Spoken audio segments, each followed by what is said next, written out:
¿Cómo están, amigos del canal Epilogue? Hoy día vamos a explicar sobre función inyectiva, suryectiva y biyectiva a pedido de uno de los seguidores del canal. Acá tenemos, por ejemplo, 4 diagramas con los cuales vamos a explicar cada tipo de función. En estos diagramas me doy cuenta que las relaciones establecidas determinan estos pares ordenados.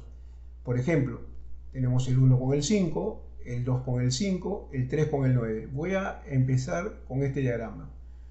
Hay una característica primordial, que hay una segunda componente que se está repitiendo. Entonces, con esta característica de que la segunda componente se está repitiendo, determinamos que esta función no es inyectiva.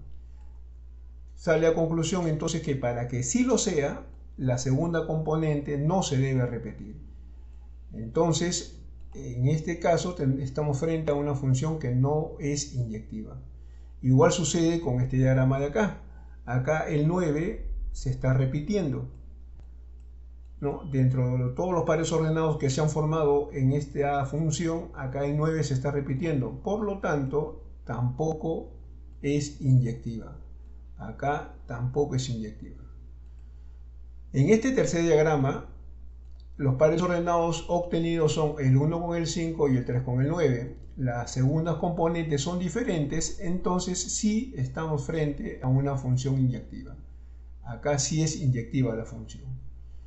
Y en este último diagrama me doy cuenta que también los pares ordenados, que son 1 con 9, 2 con 5 y 3 con 13, las segundas componentes son diferentes, por lo tanto, esta función también es inyectiva.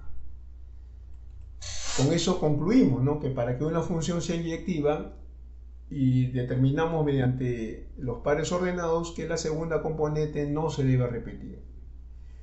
Ahora, ¿cómo ubicamos o cómo damos a establecer que una función es suryectiva? Y en este caso, lo que se tiene que tener en cuenta es que todos los elementos del conjunto de llegada tienen que estar relacionados. Me doy cuenta que el 13 acá, en el primer diagrama, el 13 no está relacionado con ningún elemento. Por lo tanto, basta que un elemento, uno solo, del conjunto de llegada no esté relacionado, entonces esa función no es suryectiva. No es suryectiva. En cambio, en este diagrama de acá me doy cuenta que todos los elementos, el 5, el 9 y el 13, sí están relacionados. Todos están relacionados, entonces esta función sí es suryectiva. Sí es suryectiva porque todos los elementos están relacionados. En el tercer diagrama, igual sucede de que el 13 no tiene ningún primer elemento del conjunto de partida, con lo cual se forma el par ordenado, por lo tanto esta función no es suryectiva. No es suryectiva.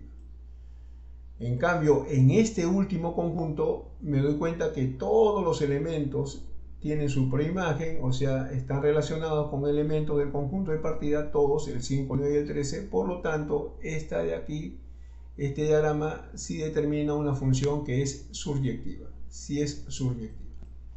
Con esto es fácil darse cuenta y poder establecer el último concepto. ¿Cuándo entonces una función es biyectiva?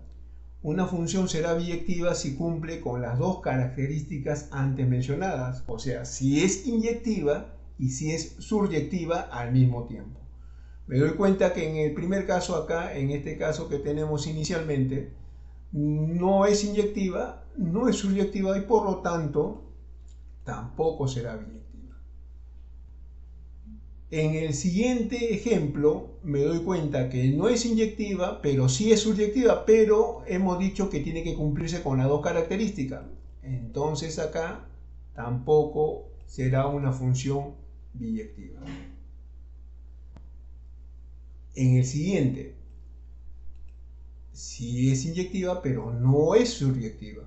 Por lo tanto, tampoco será biyectiva, porque tiene que estar con las dos características de las funciones que hemos explicado inicialmente. Y en el cuarto y último diagrama me doy cuenta que sí cumple con esas dos características de ser una función iyectiva y de ser subyectiva. Por lo tanto, en este caso estamos frente a una función que sí es biyectiva. Esto sería entonces principalmente lo que se tiene que tener en cuenta para distinguir en base a los diagramas, mediante los diagramas de Venn, Euler, si se trata de una función iyectiva, subyectiva o biyectiva. En un próximo video vamos a hablar ya utilizando características de funciones en el plano cartesiano. Nos vemos en el siguiente video.